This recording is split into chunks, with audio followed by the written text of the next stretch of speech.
اے میرے بچے اس حقیقت کو ذہن نشین کر لے، لا فاعل فی الحقیقت ولا مؤثر الا اللہ، اس کائنات میں نہ کوئی فاعل حقیقی ہے نہ مؤثر حقیقی ہے سوائے اللہ کے۔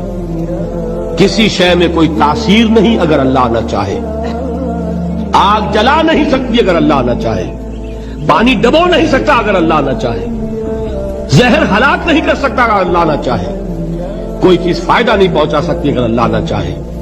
تو در در پہ کیوں سر جھکاتے ہو، در در پر کیوں جبیں سائی کرتے ہو، سب کے سامنے کیوں ہاتھ پھیلاتے ہو؟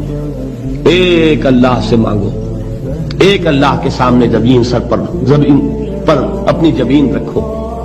لا فاعل فی الحقیقت ولا مؤثر الا اللہ۔ نظر آتا ہے ہمیں کہ پانی پیاس بجھا دیتا ہے، پیاس بجھانے کی صلاحیت پانی میں نہیں ہے، اللہ کے اذن سے